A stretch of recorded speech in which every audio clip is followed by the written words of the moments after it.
Namaskar, and today we shall continue the book review, A Case for India by Will Durant. Will Durant was a historian, an American historian as well as a philosopher of great repute, great respect, who visited India in 1930 during the British rule. He came here for a purpose of collecting material about India, about the Orient, about the Oriental heritage, which is one of his books, one of the parts of his book, great magnum opus, which he wrote, The Story of Civilization. The very first volume was Our Oriental Heritage. He wanted to collect material, so he came to India. But then he saw the state of India, the status of India at that time, and was moved to write this book, The Case for India. So the book is small. It has only about 149 pages,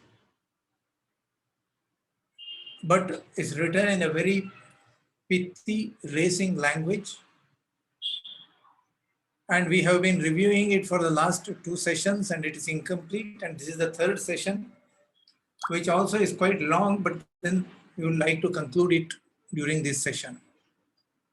There are only 5 chapters in the book. The first one is India. The second one is Mahatma Gandhi.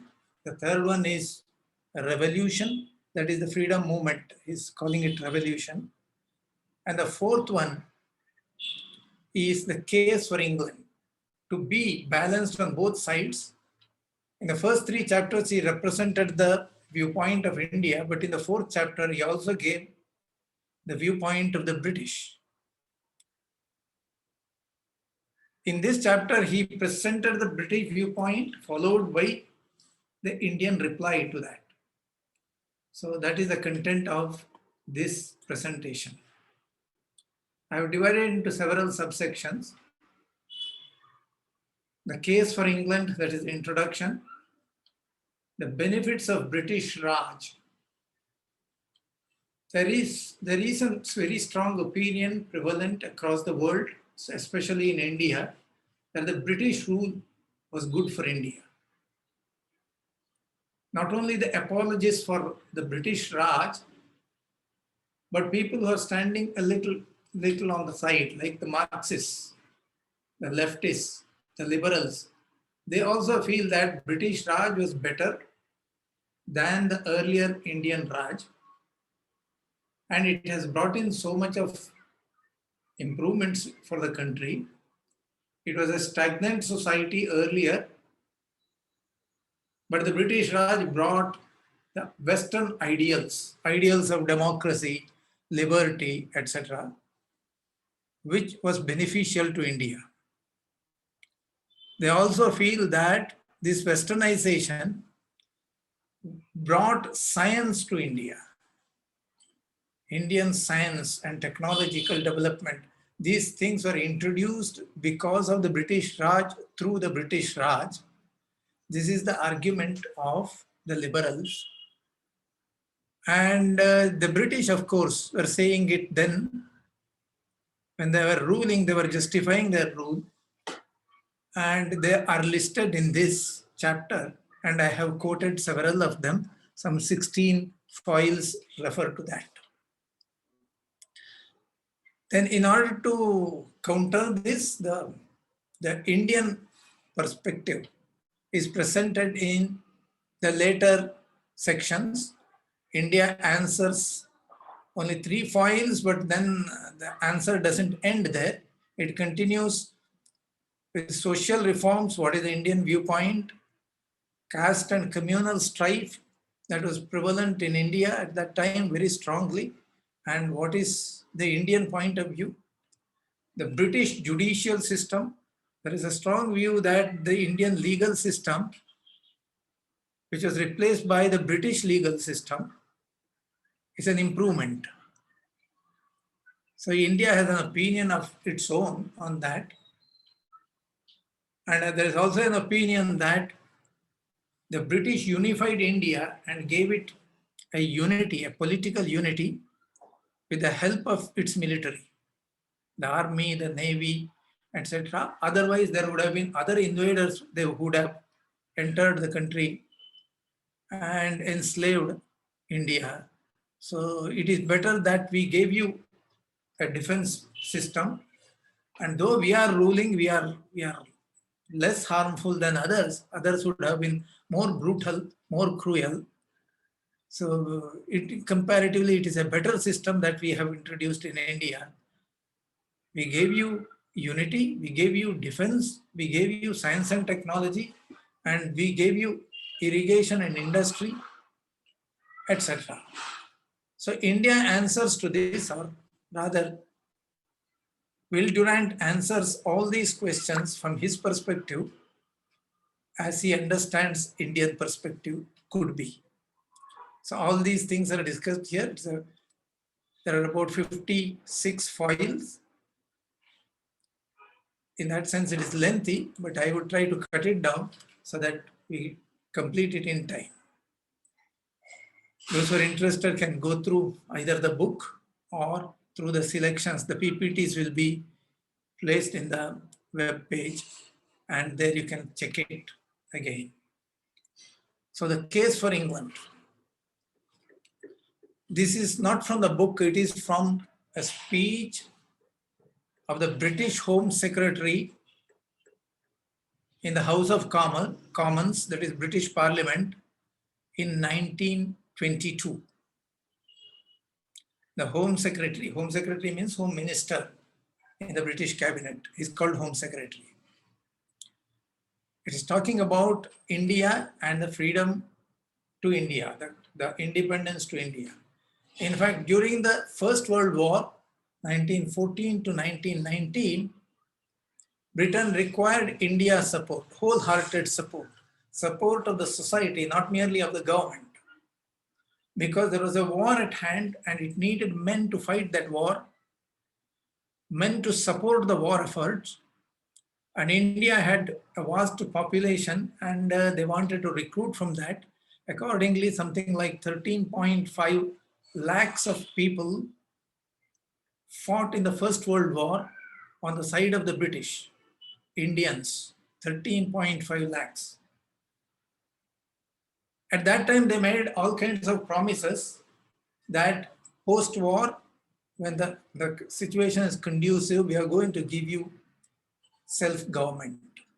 Progressively, we'll give you self-government. But once the war was over, by 1918, their tone had changed. They expressed regret on that. And they said that including the Prime Minister of Britain, said that they are going to rule India forever. This is the Home Secretary in 1922, after the Montagu-Chelmsford reforms were introduced in India. He says, it is desirable at the earliest possible moment to give to every country a free democratic government. Emphasis is on democracy. On the other hand, my friends and myself hold the view that in a country like India, it is far more important to give them good government, though it be autocratic, not democratic, than to give them a free government. So the perspective has completely changed, and he is making a statement in the British Parliament that England has no intention of giving a free government to India. The same gentleman, William Johnson Hicks, the Home Minister of the Baldwin government, 2 years later, 2 or 3 years later, expressed the matter candidly. He said, I know it is said in missionary meetings that we conquered India to raise the level of the Indians. I mean, the Christian missionary perspective is that India is a decadent society and its religion is decadent and it is ripe for conversion and ripe for Christianity, Christian light, they would say. And they used to say that Why did God hand this vast country to our hands? It is to convert them. It is to Christianize them. It is to elevate them. This is what the missionary circles were saying. So this gentleman is quoting the missionary meetings and says, I know it is said in missionary meetings that we conquered India to raise the level of the Indians. This is cant. Cant means hypocrisy. So this is cant. We conquered India as an outlet for the goods of Great Britain.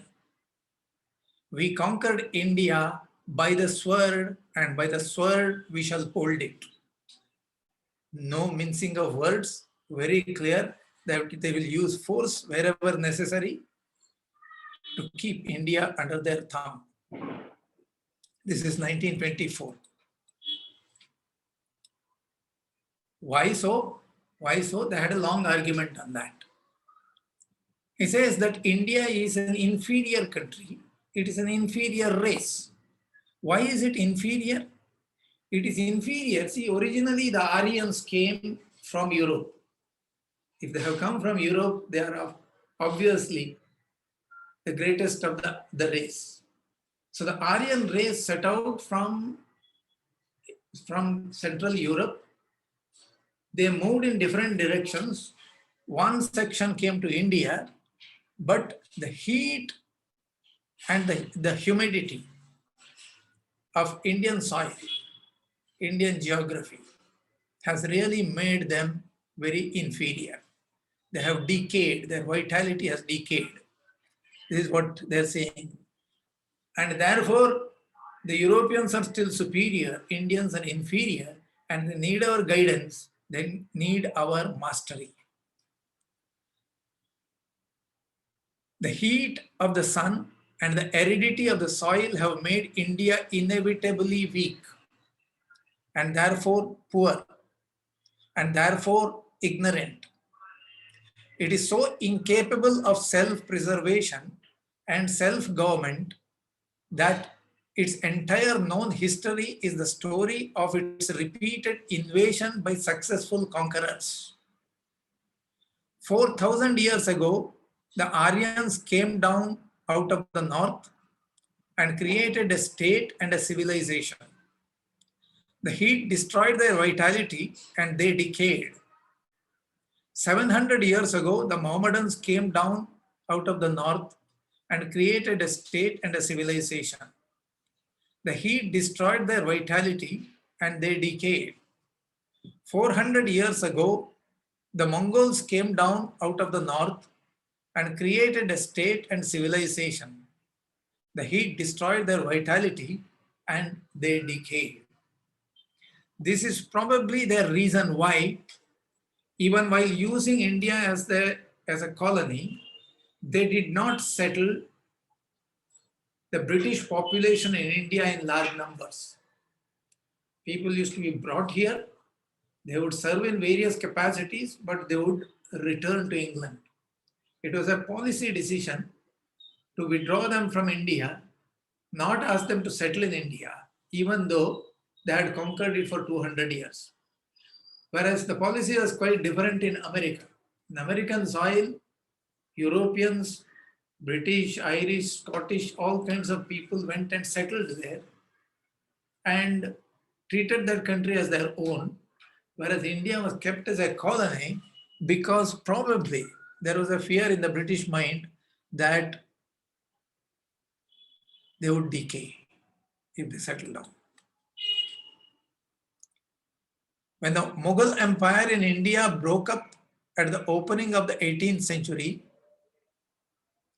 India naturally fell a prey to new invaders, new rulers, unweakened by her heat. If England had not taken her, France would have done it, or Portugal, or Holland.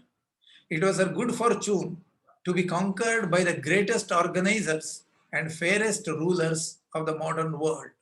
This is the British stand. It was in her good fortune that the British came to rule us, rule India. Very evidently, this has already come through that the English are superior. The earlier conquerors remained in India and lost their strength. The British came afresh in each generation from the north, and their officials in India returned every fifth year to renew their vigor amid England's snow and rains. This is why 68,000 Englishmen can rule 32 crore Hindus. What a justification. Look at the British officer in India and then look at a Hindu, whether he is a peasant or a proletariat, a poet or a philosopher, you will understand at a glance how inevitable and natural is the mastery of the one and the submission of the other. A few months ago, maybe a year ago, a political leader in Hyderabad said something of this kind: 15 crore मुसलमान 100 करोड़ हिंदुओं के ऊपर भारी पड़ जाएंगे. It is the same attitude of the conqueror.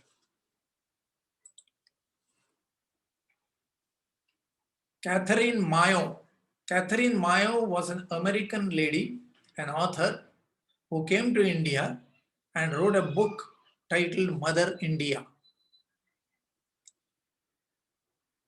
It was highly critical of Indian society, maybe unreasonably critical, so much so that Mahatma Gandhi characterized it as a gutter inspector's handbook. But what she inspected and what she found is very eloquently presented here. I quote, "A people defeated by caste and introverted by slavery." See, this book has been approvingly quoted by the British leaders to indicate what India is. It was a propaganda book. It was very convenient for them to use that. A people defeated by caste and introverted by slavery, sunk in such superstition as no other nation on earth would bear with. Millions of them in every year coming from great distances to bathe in filthy rivers as a magic means of securing a wealthy reincarnation. Or, if they are lucky, eternal apathy and everlasting death. Millions of them offering animal sacrifices to Kali, the goddess with blood-dripping jaws. 30 millions of them starving, while 70 million sacred cows roam the streets leisurely, never slaughtered for Hindu food. A million holy men sitting in naked idleness on bathing ghats or swings or beds of nails, consuming without producing anything. See, this is one of the criticism on Indian society, where Indian society reveres the sannyasi order.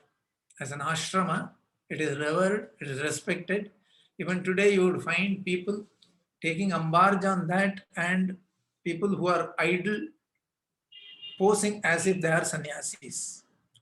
But because the society respects this order, this ashrama, they don't hound these people. They don't call them idle, but give them some bhiksha. So she's criticizing that, and of course, she's criticizing at the very root of this value system. Continues Catherine Mayo. She says, 164 million women, that is half the population at that time, enslaved to men. Some of them digging ditches, others carrying burdens 6 hours a day for 10 cents a day. Some of them ministering as temple prostitutes to acquisitive and lecherous priests. Half of them shut in by parda in close and stuffy zananas. doomed to ignorance and disease. Half of them shut in parda and sorry, ignorance and disease. 2 million girls married and 1 million of them widowed by the age of 10. 26 million widows forbidden to seek a second mate. Temples adorned with phallic statuary showing gods and goddesses in various forms of sexual intercourse. Men divided inevitably by birth into 2,000 castes. Brahmins scorning Shudras, Shudras scorning Parayas.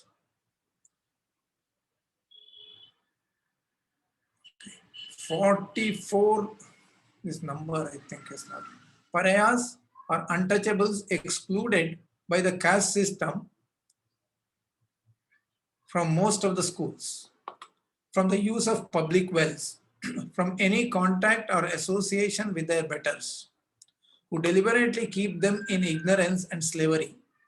These outcasts living in squalor, unequaled elsewhere in the world. A nation poorer than any and yet multiplying beyond measure and beyond control under the protection of British sanitation and British guns. These are the people who lecture in English on morality, lecture the English on morality and pretend that they are fit for democracy. These are the superstitions and abuses behind that poverty and illiteracy which the simple-minded attribute to foreign rule. So this is almost exactly the same as the British viewpoint. She was an American, author was an American, but she represents the British viewpoint very clearly.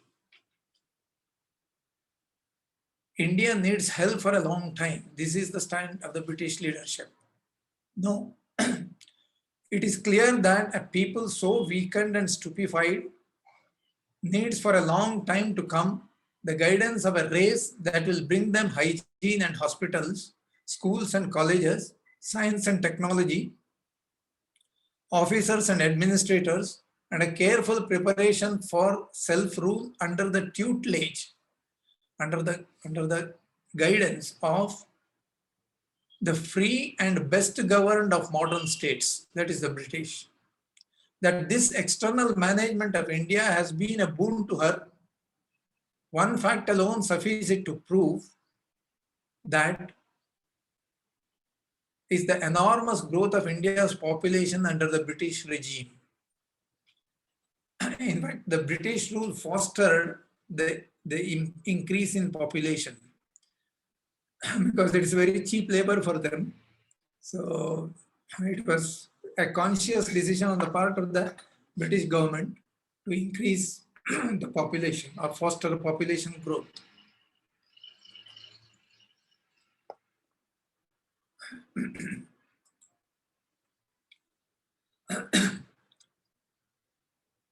Then the British give the other argument, which is very rational. You see the rational argument. It is a conflict. It is a conflict, and Britain has won that conflict. The battle has been won by Britain. So why are you complaining? If we didn't do it, someone else would have done it. If someone else did not do it, you yourself might have done it to somebody else. This is very natural development across the world. So why are you complaining? All life is war, and the victories of industry and trade may be as decisive as those on the battlefield. Earlier, even now, there are wars on the battlefield, but the 18th and 19th century converted into battle or added battle on the economic platform. All life is war. Victories of industry and trade may be as decisive as those on the battlefield.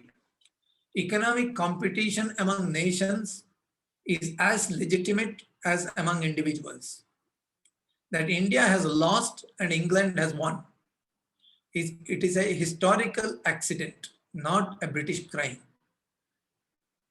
For many centuries, in the war between East and West, Asia held the role of aggressor against Europe. That mastery was lost when trade abandoned land routes for the sea. The spice route, that was a land route to Arabia, to Europe, that has been abandoned and the sea routes have been adopted. When the sea route is adopted, the British with its superior navy was able to conquer the seas and therefore Asia as well. That is the argument. The mastery was lost when trade abandoned land routes for the sea. And nations that relied on handicrafts were doomed by the Industrial Revolution. India had industry, but it was a domestic industry. It was a handicraft industry. Whereas the Industrial Revolution brought machines, the technology brought machines into the industrial platform. So the Industrial Revolution destroyed the handicraft industry. Until India learns modern ways of production, it will naturally and inevitably be subject to some modern state, either British or Portugal or France, French or Dutch or whatever. Wherever industry replaced agriculture, it compelled the importation of food. And to pay for the food, the exportation of manufactured goods. This is how the economy changed with the Industrial Revolution. It compelled the search for raw materials and markets. It is not a localized that every village should have agriculture, every village should have industry. It is not that kind of a balance. Now, industry can concentrate in certain areas, certain countries, certain geographies, and agriculture can flourish in some other means, but the exchange in terms of goods and money, this will happen.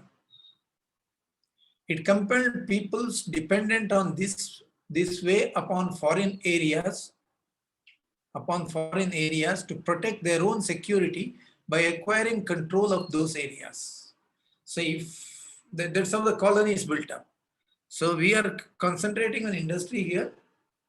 So the agriculturally intensive places we will conquer and keep it under our control to protect our economy. It compelled imperialism. There is a manifest destiny, but it is economic rather than political. And one of its laws is that any people unable to develop the resources for its soil, for the needs of the world, is fated to be ruled directly or indirectly by a people capable of promoting the development of that soil. It is what any nation would have done, what all nations do. That is the essence of modern history. Therefore, don't complain. You are fated to be ruled. And this is the inner logic. This is their conviction. But then outwardly they would say that it is our great responsibility to govern, guide, and handhold these people because they are our brothers. This is the speech of Stanley Baldwin, who was a cabinet minister at the time of giving this speech, but he was also a former prime minister. He was also a later prime minister. Baldwin became prime minister for 3 times. So he said that the Aryan race started from Central Asia. I call it Central Europe and Central Asia. One great branch moved west and they founded the cities of Athens and Sparta. They founded Rome. They made Europe. And in the veins of the principal nations of Europe flows the blood of their Aryan forefathers. This thought inspired Hitler to make German a pure nation. One branch went south and across the Himalayas. They went into the Punjab and they spread throughout India. And as a historic fact, ages ago, there stood side by side their ancestral land the ancestors of the English people and the ancestors of the Rajaputs and the Brahmins. And now, after aeons have passed, the children of the remotest generations from that ancestry have been brought together in the inscrutable degree of providence, by the inscrutable providence, decree of providence, to set themselves to solve the most difficult, the most complicated political problem that has ever been set to any people of the world. So the British pat themselves on this great task, the white man's burden, which they have to solve, difficult, complicated, but we are the only right people who can solve it. That is the outward projection. This is a speech in the parliament. This was in 1929,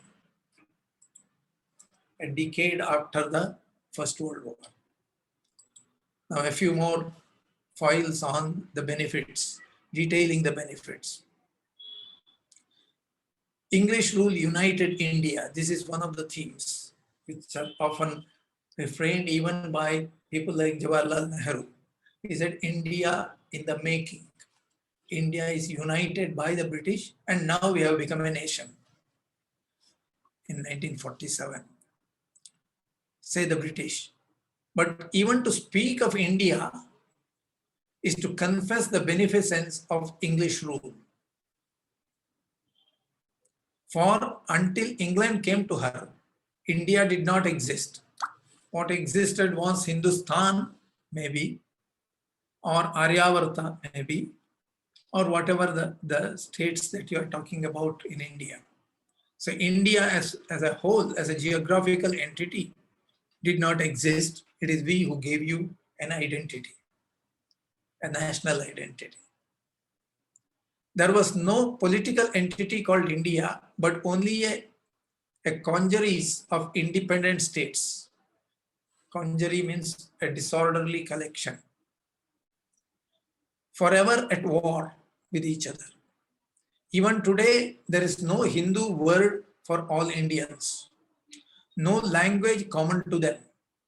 Their revolutionaries themselves use and propose English as the only possible speech to unite all Hindus across the barriers of their 200 dialects.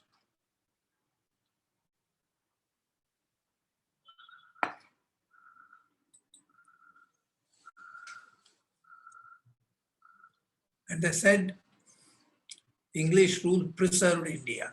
Even today, there are in India 700 native states ruled by native princes. I think the actual number was 565 princely states at the time of independence. Ruled by native princes, subject to England only in foreign affairs. These princes strongly object to the severance of India from the British Empire and would refuse, if necessary at the cost of a civil war, to submit to an Indian parliament. It is British discipline and order that have kept the peace for a century among these many states, these hostile religions and divisive castes. With regard to the states, this has been belied. India was unified in less than 3 years. After 1947, it was completely united and we became a republic in 1950. It is an enormous task, but Indian leadership could achieve it. It is the same kind of thing.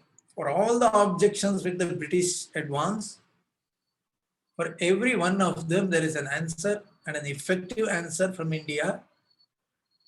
But when they were the rulers, they had an upper hand in propagating this kind of thought. It is British soldiers who are asked for by every community to preserve the peace between Hindus and Mohammedans. It is a British trained army and a British paid navy that have protected India for 100 years from invasion by land or sea, from wild tribes on the north and from land-hungry empires like Japan.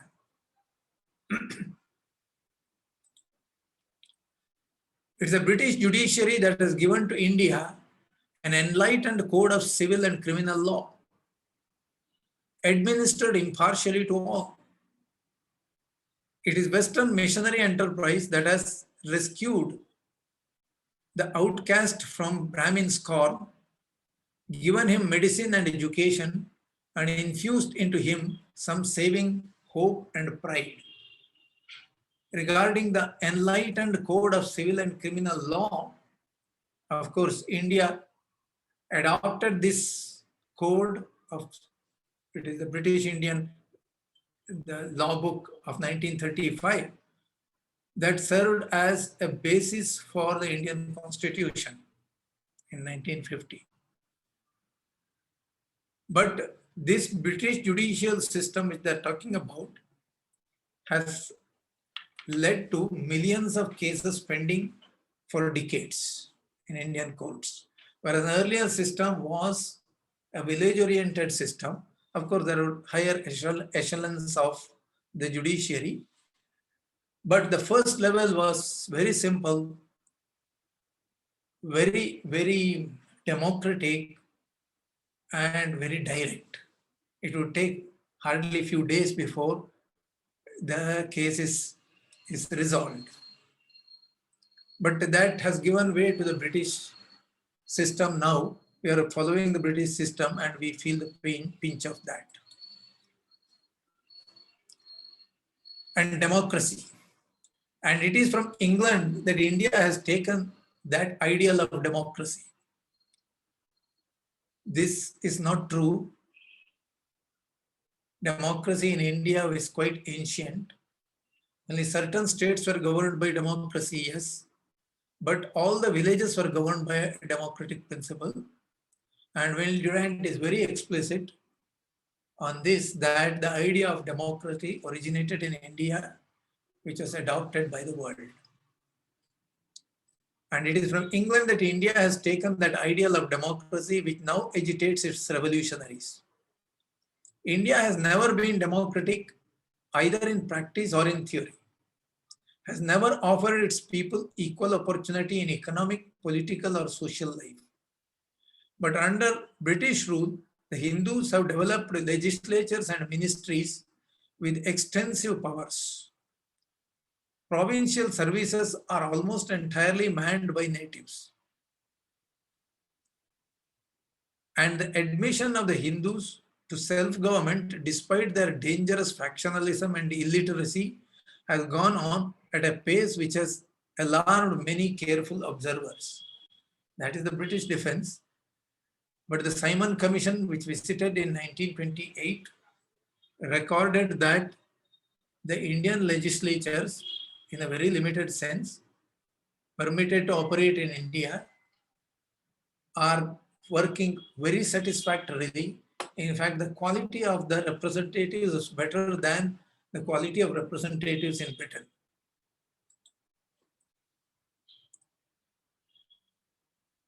Social reforms.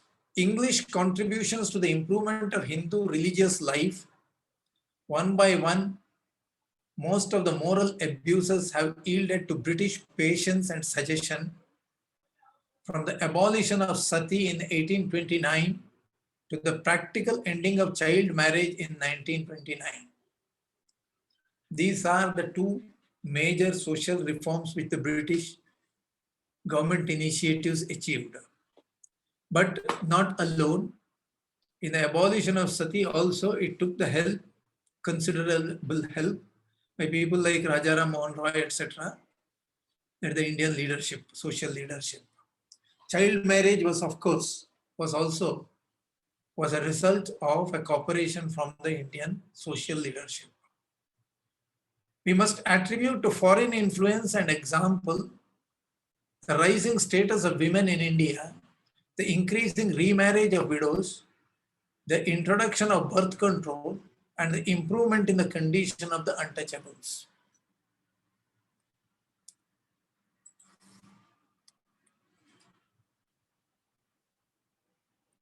superstition, ignorance, and sloth. The cultural contributions of England to India are beyond exaggeration. It was European scholars, chiefly English scholars, who studied the languages and cultures of ancient India and resurrected Vedic literature and wisdom. It was Europe that revealed India to the Hindus. Before Sir William Jones and Max Muller, history had been to the Hindus mere Maya. Sometime later, I will cite to you what Max Muller's history was and how his conclusions were drawn. But this is the advance by the British anyway. History had been to the Hindus mere Maya. India became interested in learning, in scholarship, at least even in science. Schools financed by the government and by the foreign missions won over the distrustful students, and Western education, which a Hindu historian calls the greatest blessings India had gained under the British rule, began its attack upon superstition, ignorance, and sloth. What they called as superstition and ignorance and sloth, India had an education system which was completely destroyed before this attack started, and which we have seen separately when we looked at the beautiful tree.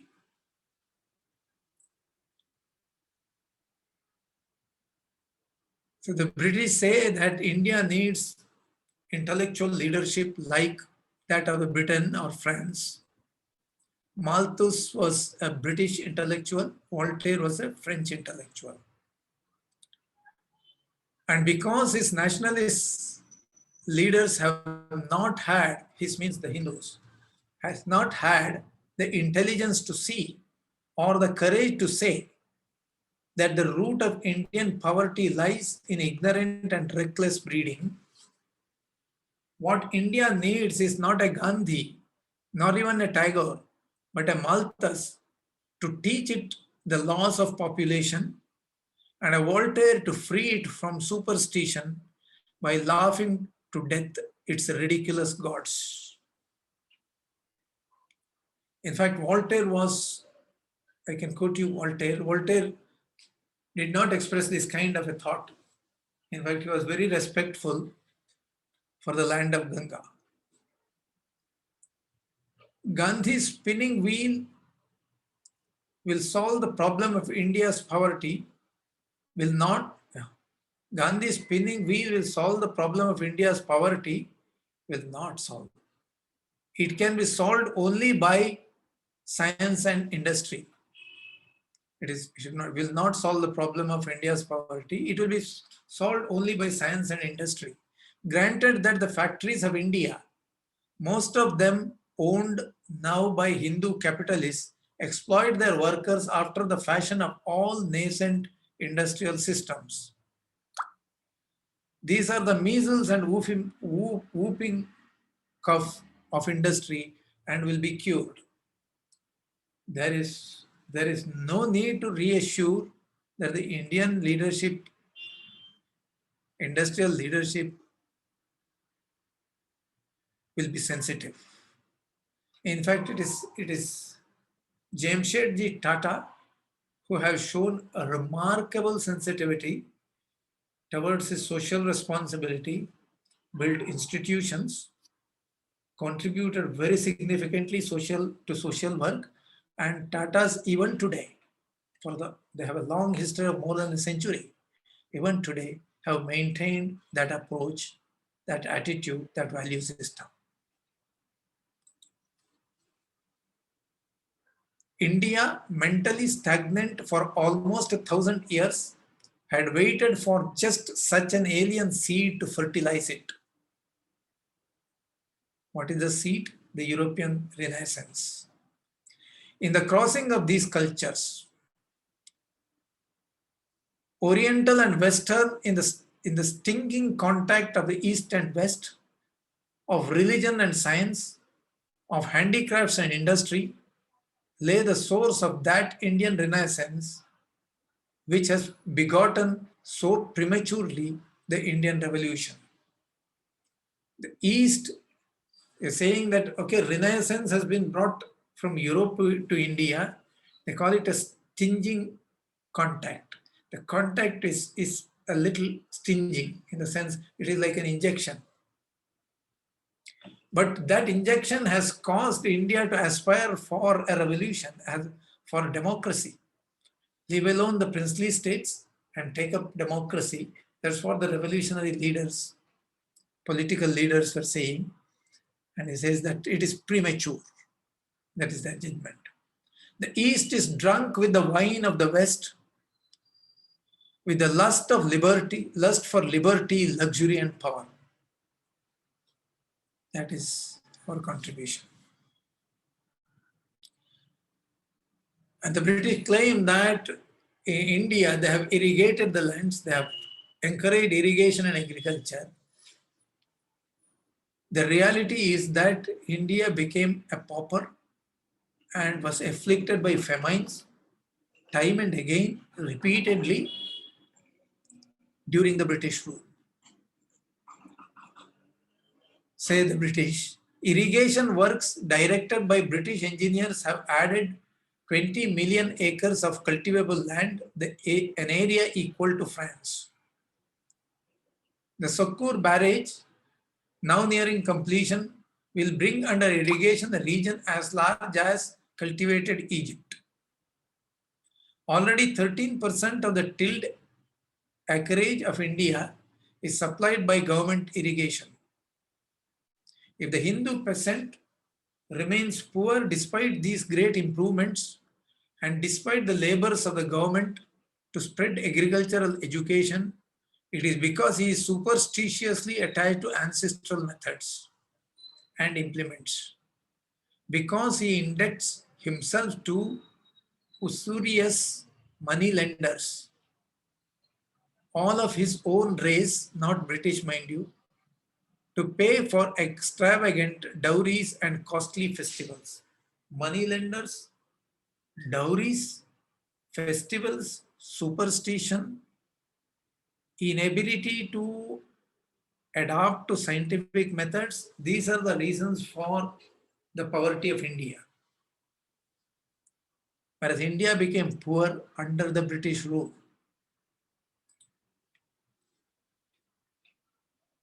The construction of telegraph, telephone, and postal systems of electric light and power plants and 40,000 miles of railways has opened the path for the growth of India to wealth and pride. Already the life and mind of the country have been quickened by these unwelcomed innovations from the West. The new speed of communication and travel has jarred the Hindus from their dogmatic slumber and prepared them to compete with the peoples of the modern world. It says railways, 40,000 miles of railways. And in our earlier presentation, we have seen Will Durant himself has analyzed how these railways were used and for what purpose, and how it did not benefit the Indian public at all.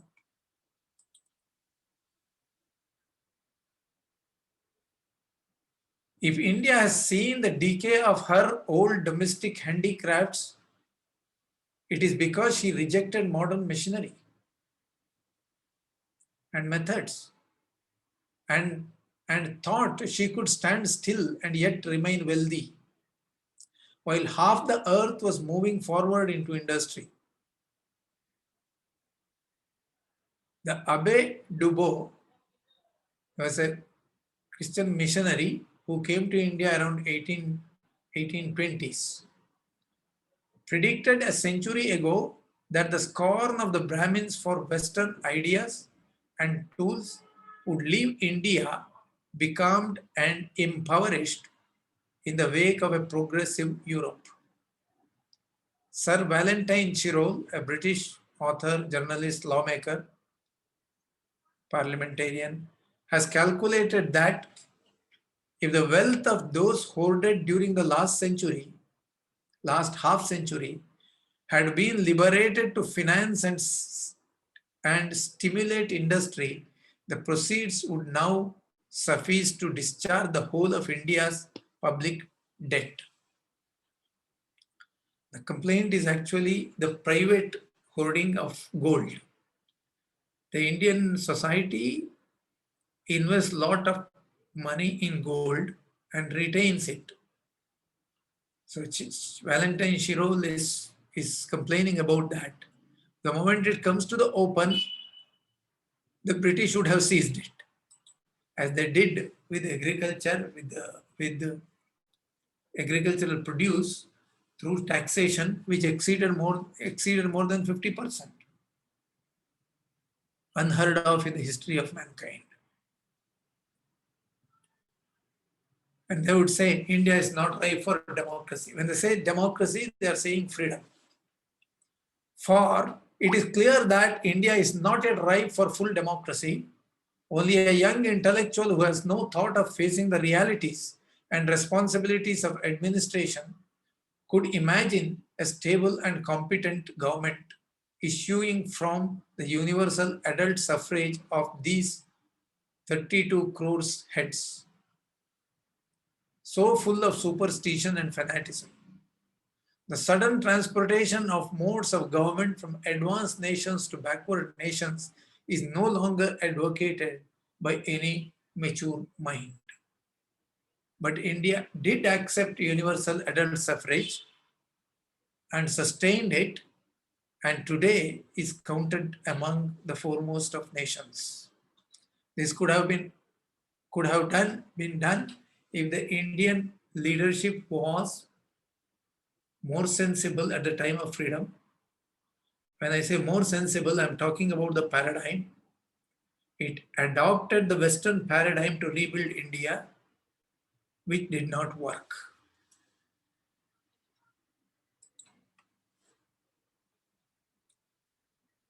But then the British were really interested in holding India, because if you remove India from the British Empire, the empire would collapse. In fact, even the First World War, in many senses, was aiming at Britain's control over India. People were jealous of British control of an empire, and in that empire, the crown jewel was India. Say the British. For a century, Russia has been advancing into southern Asia. Now she controls the new Soviet Republic of Turkmenistan, Uzbekistan, Tajikistan, and Kyrgyz. Let England step out of India and Russia will step in. Will destroy European trade and Western civilization. The greatest system of order ever built, the British Commonwealth, is at stake. The security of travel, the safety of white men in Asiatic states, the peace and existence of Australia and New Zealand, the whole prestige and leadership of the white race on the globe are imperiled by the Indian Revolution. Give India home rule and she will demand equality with Canada, South Africa and Australia, which part of the British Commonwealth at that time. Give her this equality and she will demand freedom of Hindu emigration to these countries. Permit this and the standard of living all over the world will sink to the Asiatic level. Therefore, keep India under control. Therefore, the Britain had no intention to vacate. These were the conditions. This is again Stanley Baldwin, who was the Prime Minister of UK. At the time of speaking this is a speech in the House of Commons in 1929. These were the conditions in which we considered the question of self-government for India, and we decided in the Imperial War Cabinet that there should be accorded to the people of India a considerable measure of self-government, limited, restricted, experimental, tentative, but we promised, and this is where the pledge comes in, that, see, the pledge is referring to is a pledge which was made during the war, 1917. He's talking 12 years later. He says that we will still consider the pledge, but then we'll give them a self-government which is limited, restricted, experimental, tentative. That gradually, if the experiment were successful, that we would extend it until India ultimately enjoyed full partnership in the empire on equal terms with our great dominions, not equal terms with Britain. In the Committee of Nations, not an equal member, but equal terms with our great dominions, that is Canada, Australia, South Africa, etc. The ultimate goal could only be attained by stages, and the length and number of those stages must be determined gradually from time to time by the success that attended the experiment at each stage. When he was making this speech, which is a very long, pompous speech, as Baldwin always used to be, very pompous, then one member said, "You are going to give them ultimately, India, until India ultimately enjoyed full partner." He said, "Ultimately, you're saying?" He said, "Yes, ultimately. Only if they come up to the mark, at every stage they will be monitored, and then only we will give them self-government." That was the British stand. Now, India answers. I will quickly go through this because these answers have to emanate from us. What do we think? Will Durant has voiced it very clearly. There are something like 20, 30 foils which I have compiled. Some of them I'll read, some of them I'll skip. The first three things I will read for you. He says that it's an unfair comparison. You're talking about comparing India today as it exists after 1,000 years of strife and after 150 years of British rule, uneducated, illiterate, opiated,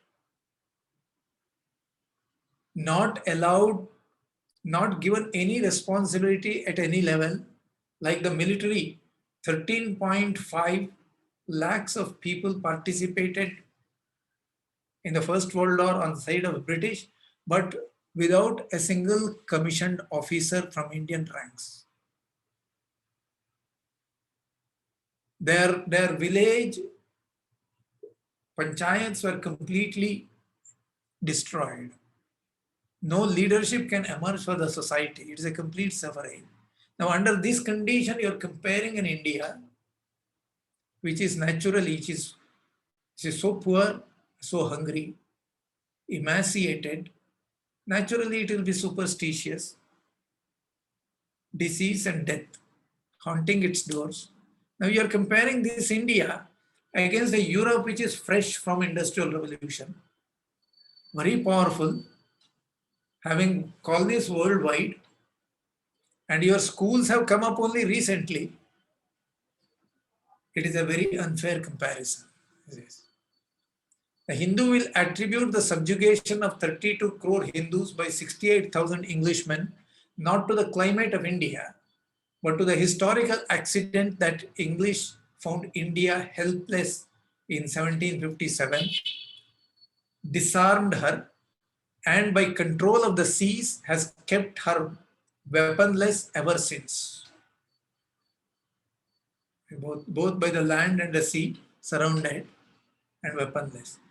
He will protest against comparing the conduct, superstitions, and intellect of a people oppressed and kept ignorant for a century with those of nations reaping now the harvest of a century of liberty and public education. And the education system in India arose only in 1800s.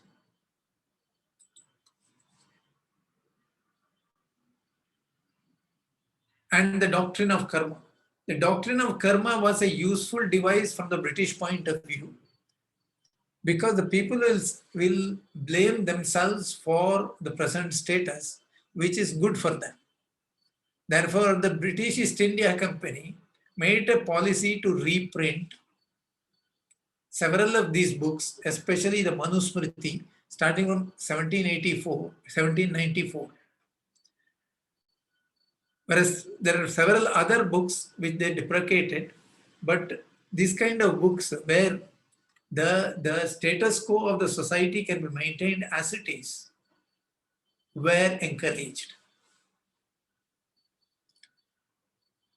He will wonder, he means the Hindu will wonder whether British refusal to interfere with Hindu religion was not due in some measure to a sense of the great advantage to an alien government of a creed that stupefied men with myth and ritual and consoled them of for earthly suffering with the dreams of future bliss. He will recall to the West its own superstitions, recently gathered together by Professor Richet in his book on Idiot Man. And he will suggest that Hindu superstitions are not worse than ours, that is Western, but merely different.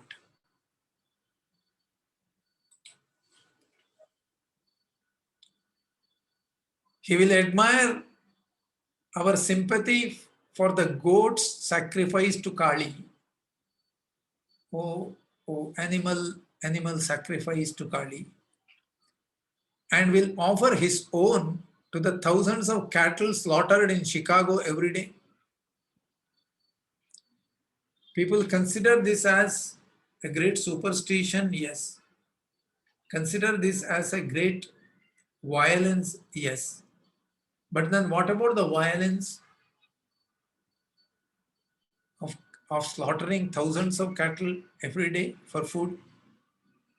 He will acknowledge the evils of the caste system, yes, and inquire whether the attitude of a Brahmin to a pariah differs, except in words, from that of a British lord to a navy or a Park Avenue banker to an East Side huckster, or a white man to a Negro, or a European to an Asiatic.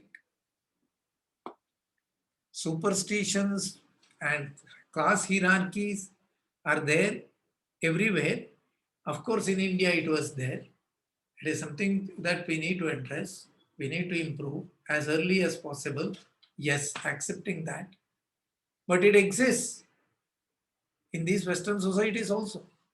But they are different. They are not the same, but they are different. Even after 200 years, 300 years of Renaissance. Social reforms, child marriage. He will regret the early age of marriage in India and its unnatural deferment here. He will mourn over child widows in India and child laborers in America. What about America? 1.5 million children under 13 in the factories of the United States. He will compare the hostility of Muslims and Hindus in India to the recent riots of Protestants and Catholics in Liverpool and know nothing outbreaks in the last century in America. He will voice his sorrow for the wars of the Hindu princes and the war of the nations in Europe, for the subjection of women in India and the subjection of men in America. In fact, talking about the war of princes in India, the British East India Company and the British government, they conducted 111 wars in India in the 19th century. For the subjection of women in India and the subjection of men in America. What about slavery? For the disabilities of the untouchables there in India and the lynching of Negroes here in the West.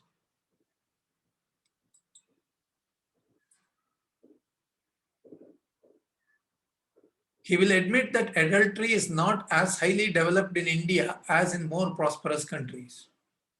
He will comment gently on the popularity of murder and fornication in the United States, on our superiority in criminal gangs and political machines, on the breakdown of government in our cities and the unsafety of life in our streets and our homes, on our riots of drunkenness in America and in Paris, on the spread of sexual promiscuity and disease, venereal disease, and the disappearance of professional prostitution. It is like saying the Biden government, as soon as they assumed office, advised India how to handle the farmers' protest. And India gently reminded the American leader that it is very similar to the protest that happened outside the White House in Washington a month ago.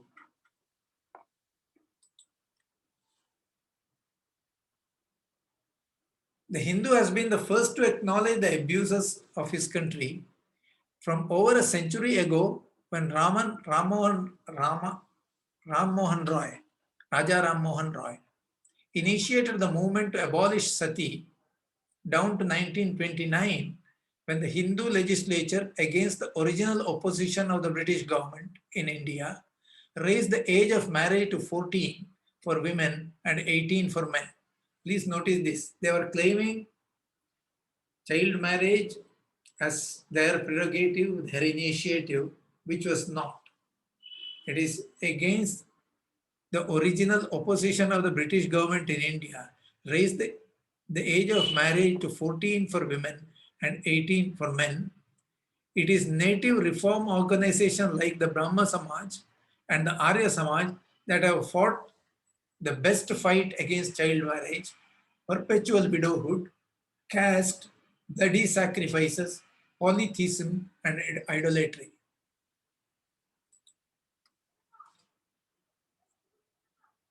Gandhi has risked his whole position in the liberation of untouchables. He has adopted an outcast girl as his own and refuses to enter any home whose doors are closed on her.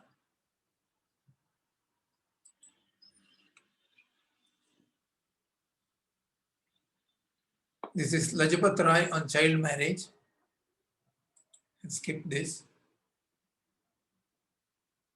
Early marriage and promiscuity. If early marriage and promiscuity are separated from each other, if you don't have early marriage, promiscuity is bound to happen, as we are seeing it today in our society.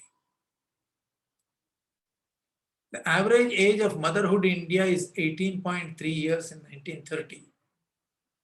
It is well above 18.3 years. Finally, we must do what justice we can to the purpose behind the institution of child marriage, the acceptance of it as preferable both to premarital promiscuity and to the choice of mates under the blinding influence of erotic desire. Sexual irregularities are much rarer in India than in almost any other country in the world.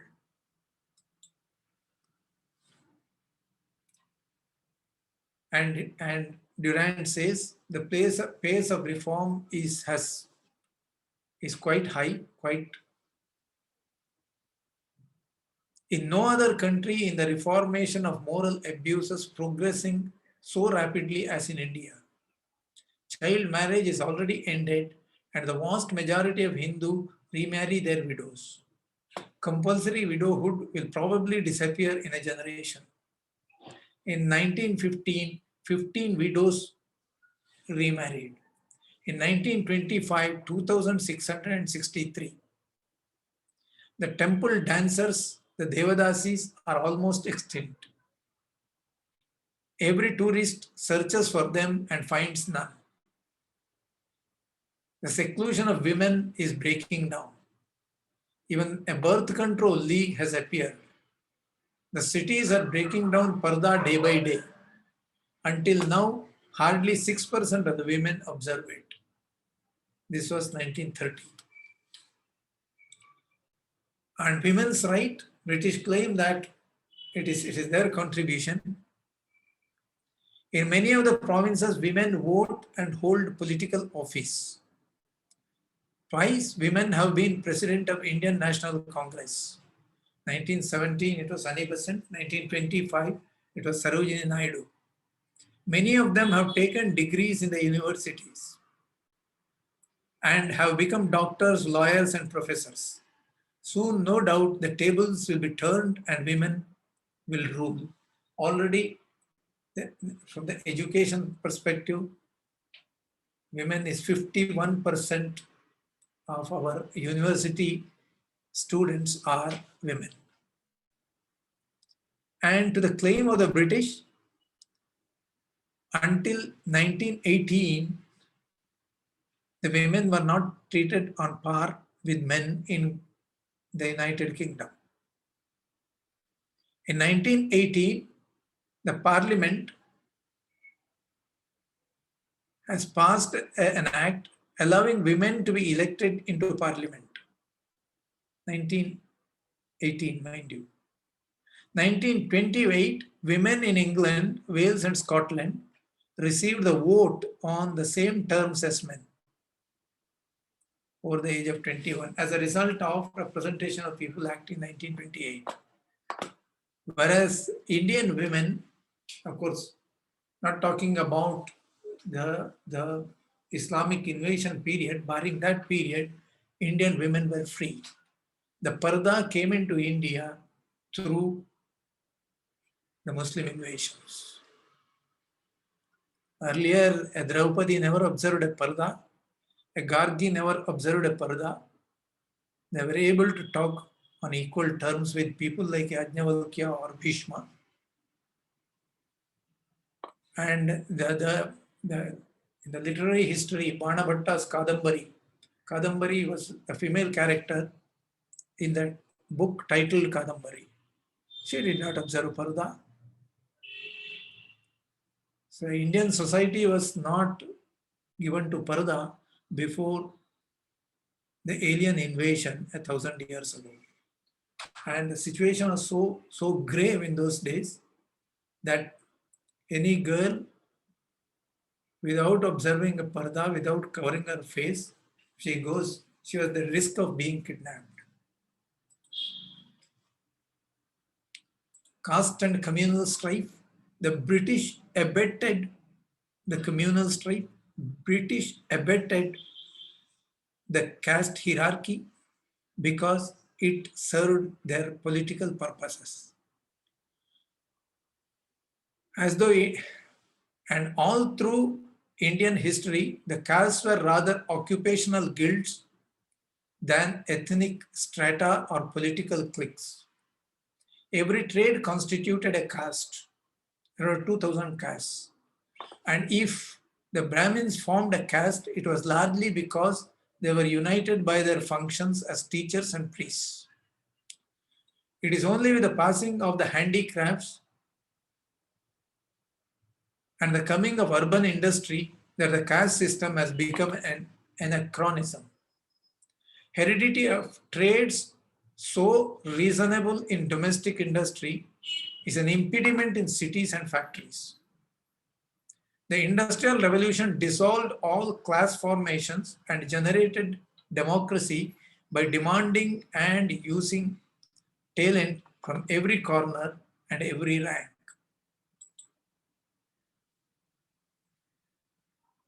It is on the program that the elimination of caste is in the program of our country, or rather, I would not say elimination of caste is a program, I should say that the caste difference, the vishamata, the bitterness has to be treated.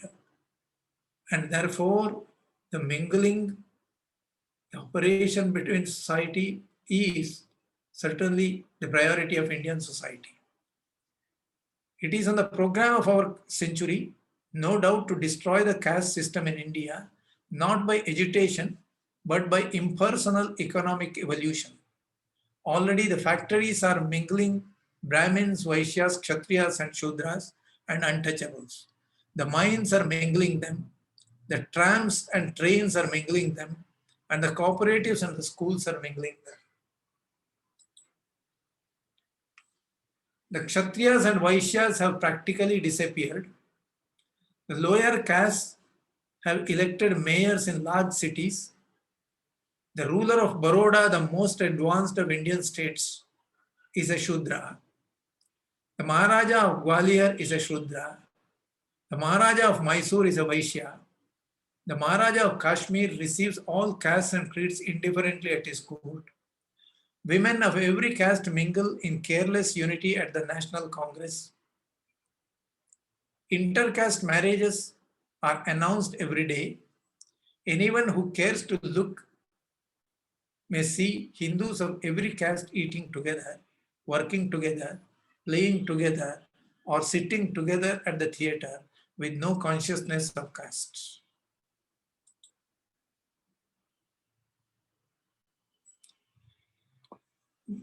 But the British abetted caste, try to maintain the caste hierarchy so that they could divide the society horizontally.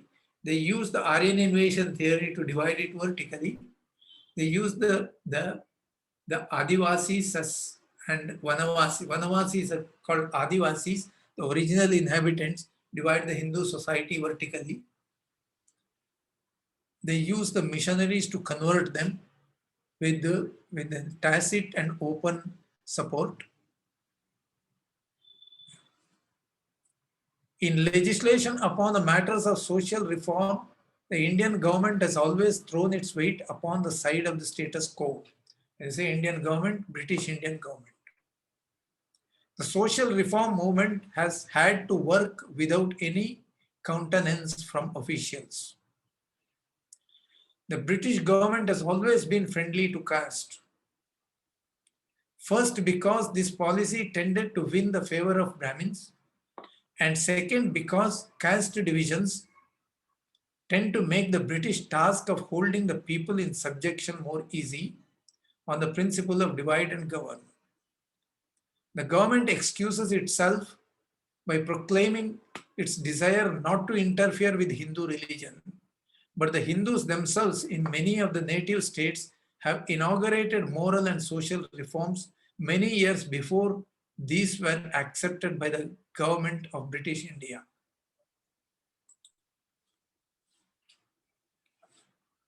Professor Reverend C.F. Andrews. C.F. Andrews was a missionary who came to India for missionary purposes, but then abandoned Christianity for its own sake and joined the Gandhian movement. He became a very close friend of Mahatma Gandhi and a supporter of Mahatma Gandhi. Says Professor C.F. Andrews, it has been my daily experience for nearly a quarter of a century to watch the course of events in India with an eager longing for advance in humanitarian directions. Every day, my own convictions, slowly and painfully formed, have grown stronger.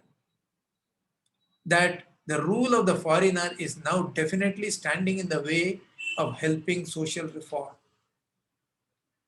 In the legislative councils, the official note is continuously given for reaction. If the British rule were to cease tomorrow, the advancement of the depressed classes would at once be brought into the foreground of the national program. In social reform, work in India is probably true that it is probably true that progress would be doubly rapid if the Indian statesmen had the helm instead of British. Yeah, but untouchability is real, says Will Durant. But untouchability is real. Even today in some parts of India, The outcasts are excluded from temples, public wells, and certain roads. 100 organizations have extended helping hands to them, but until industry multiplies wealth and gives them a share of it, they will be too poor to be clean and too dirty to be free. Their liberation is coming to them from above, from the campaigns waged for them by the Brahma Samaj, Arya Samaj, and Christian churches and Gandhi, and from the schools established by the government under Hindu initiative. In 1917, the number of outcast scholars in the schools were 1,95,000. In 10 years later, it was 6,67,000. Under Gandhi's influence, Brahmins and Parayas have fraternized in many places. India changes slowly, but every day the tempo quickens. And any day, India may decide to become a modern state. This is Will Durant. And the communal strife, it's too obvious and too well documented to be neglected. There are riots between Muslims and Hindus in India, but only in the British provinces. Strange to say, they are rare in native states. Ramsay MacDonald writes, MacDonald was the Prime Minister of Britain, writes of the suspicion that sinister influences have been and are at work on the part of the government, coming from the British Prime Minister, that Mohammedan leaders have been and are inspired by certain British officials,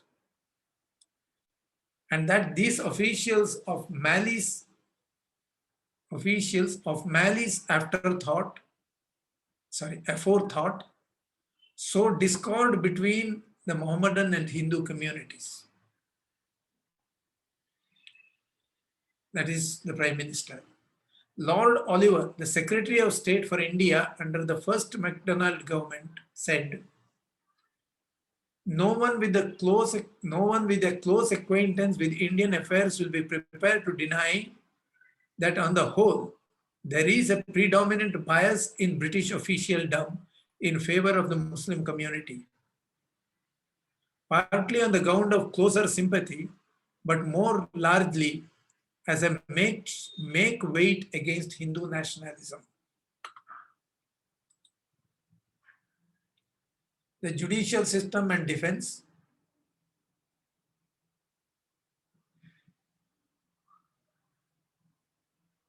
The British judicial system, the system they have introduced, which you observe even today. All in all, the transference of British law to India has probably done more good than harm. The admission of all castes to equality before law has immensely stimulated India. In practice, these virtues are slightly dimmed by the complexity and costliness of the new code. The simple panchayats or village communities which once decided disputes and maintained order have been replaced by a legal system intelligible only to lawyers. Slow in its operation,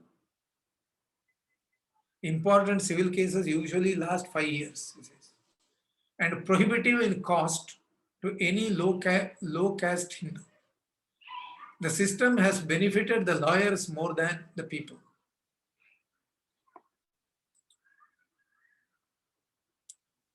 While justice may be, now how impartial was it? They claim that it was an impartial system. How impartial was it? It was impartial when the judges are deciding cases between two British nationals. It is impartial when they were deciding cases between two Indian nationals. But when it is between the British and the Indian, they were no more impartial. While the justice may be relied upon in cases involving only Europeans or only natives, in cases involving the two races, justice is tempered with mercy to the European. Crimes committed by Europeans against Indians are always punished in the lightest manner possible, often so inadequately as to attract public attention and constitute a scandal. An Englishman shoots his servant dead and receives a sentence of 6 months imprisonment and $67 fine. A Hindu is sentenced to 20 years for attempting to rape an English woman. While in the same province, an Englishman who succeeds in raping a Hindu girl is acquitted with no punishment at all. That is British system. Says Sir Henry Cotton, for long an English official in India. Assaults on natives of India by Europeans have always been of frequent occurrence, with sometimes fatal consequences. Pandit Motilal Nehru, for 40 years a lawyer in India, charges that not one Englishman has been convicted of murder in India in the last 150 years. The death of the Hindu is always diagnosed as due to accident. Mahatma Gandhi, the fairest and most truthful man in public life today, says, in 99 cases out of 100, justice is denied to Indians as against Europeans in the courts of India. This is not an exaggerated picture. It is the experience of almost every Indian who has had anything to do with such cases. When it came to Savarkar and the charge of political conspiracy, he was given 2 life imprisonment, each of them for 25 years in Andamans, and to be experienced one after the other as a sequence. That is, he was imprisoned in 1910. He was handed over a charge, an imprisonment decree, that he should undergo banishment to Andaman for the next 50 years. That is British law. As to British protection of India, let us keep our hypocrisy within moderation, says Phil Durant. What the English mean is that they have kept other poachers out of the field. British protection means that British battleships are in harbors, British machine guns in barracks, and British bombing planes in hangars, ready to kill the necessary thousands of Hindus if India should seriously rebel. Granted that if English protection were to end, some other exploiter would step in. What difference could that make to India?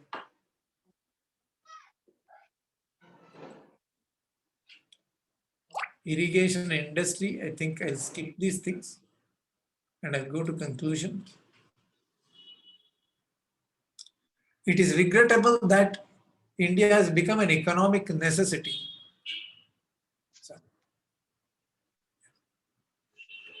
Economic necessity to British merchants and financiers.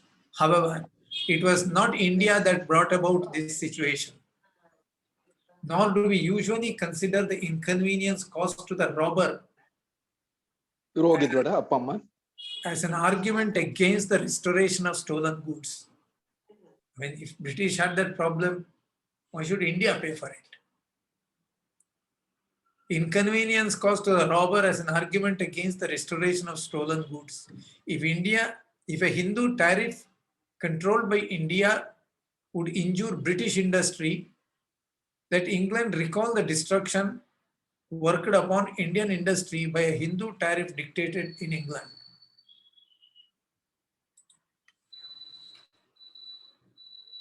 India has enough genius, enough capacity to run its own country.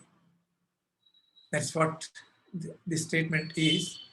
This is from observers from Britain. and France. What about Indian intelligence?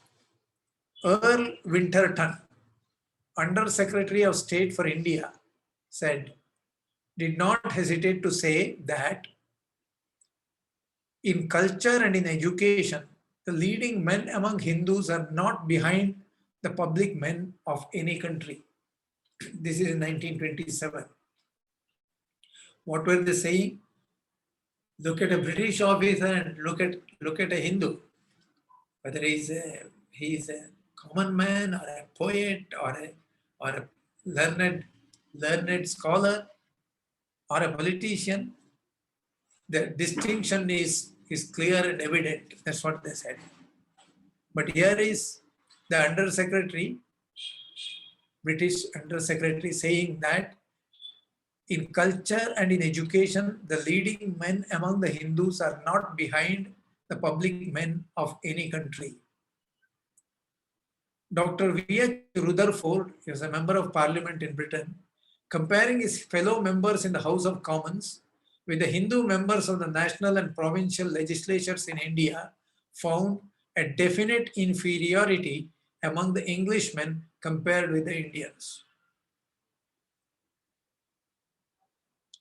Sir Michael Sadler, president of the Calcutta University Commission, said in 1919 that as for brain power, there is that in India which is comparable with the best in our country. And in spiritual qualities, he ranked the Hindus above the British. Romain Rolland, a French author, has written a book on Sri Ramakrishna and Swami Vivekananda. In an introduction to his book on Ramakrishna, he said, I have not found in Europe or in America poets, thinkers, and popular leaders equal or even comparable to those of India today. This was in 1928.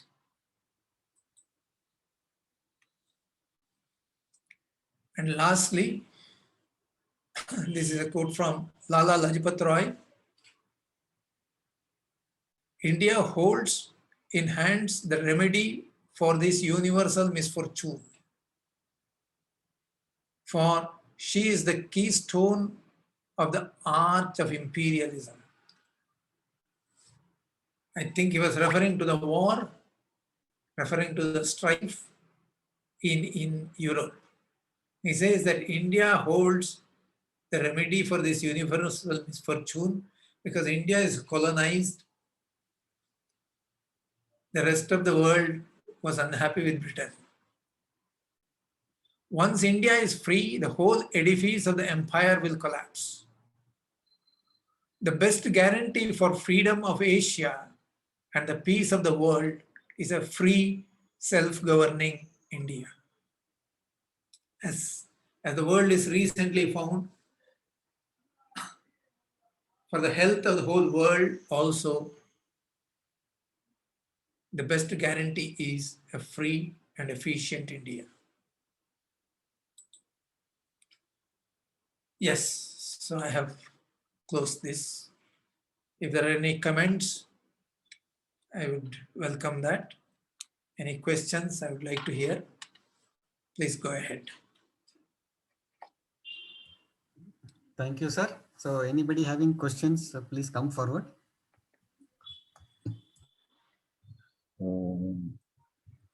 Namaste, Yogesh ji, please. It is not a question, but a request to Subhana ji. Yeah. From where can I PDF format India in bonding by Will Durant? Can I get it from somewhere? India in Bonding by Will India Durant. in bondage is not by Durant, it is by Sutherland. Sutherland. Sutherland. It is available online as a PDF copy. Can you send me the Yeah, I can. details? Yeah, Please, please. Yeah. Because I have got out of this the case of India from Asiatic, so that I'll go through, which you have already mentioning all these things. Huh? Yeah. Yeah. Thanks a lot. Excellent. Superb, superb, superb. There is another book under Uh-huh. the same title, The Case for India. Uh-huh. It is a collection of speeches and writings, I think, of Annie Besant. Annie Besant. Okay. Yeah. It's also about, it's as short as this, small book, Okay. maybe Acha. smaller than this. The title is same, The Case for India. It contains Okay. some speeches. That also I will try with Asiatic in Mumbai. Yeah. If it is not there, then we'll try to get it in PDF format somewhere. Okay. If there are anybody interested in the detailed history of the times of British Raj, there are 2 books by Shashi Tharoor, and there are 3 books by William Dalrymple, a British author. who But then decided- can you post those details on the WhatsApp? Yes, I can. Or if it is PDF format, so we can download it and read it. Yeah, they are not in the PDF format, but I can post the details. So Yeah. all of can get the benefit of that. Yeah, I'll do that. Whoever wants to read, they will read it. Yeah, I'll do that. Thanks a lot, Sarji. Thanks a lot again. So let me just. Harinath, I have a question. Yes, Nagi, go ahead, please. Yeah. No, my question, sir, only thing is there any Nagi, place? you are not audible. Okay, am I audible now? Yeah. No, is there any website or any place where one can get to know what is the readership of all these books? For example, this particular book, right? Is there any way we can know across geography how these are read or something like that? I do not know. Okay. I do not know. But this book is out of print. Case for India. I think it is there in the paperback edition. I think it is not in the Kindle edition. But it is widely read. That much I know. Okay. Thank you. It is not that it has been ignored by humanity. No. Okay, thank you, sir. It has been a popular book all through.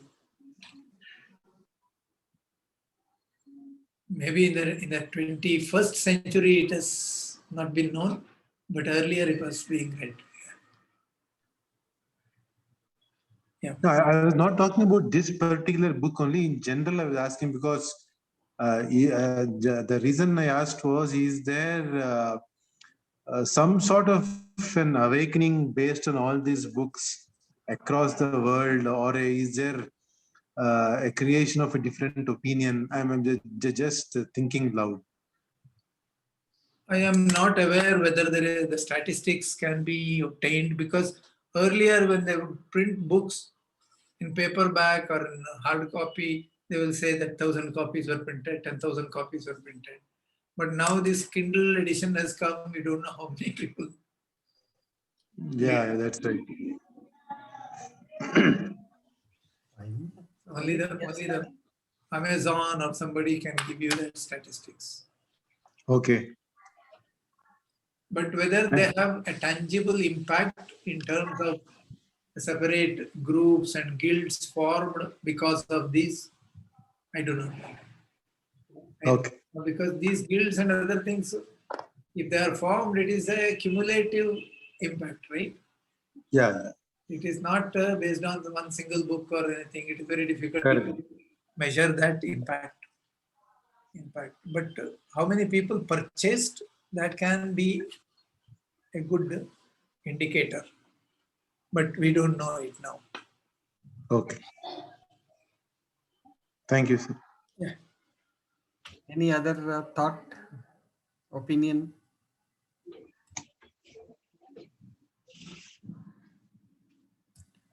Okay, sir. We can end the session today with Shanti Mantra. Yeah. Om सर्वे भवन्तु सुखिनः सर्वे सर्वे सन्तु निरामयाः सर्वे भद्राणि पश्यन्तु मा कश्चित् दुःखभाग् भवेत् ॐ शान्ति शान्ति शान्तिः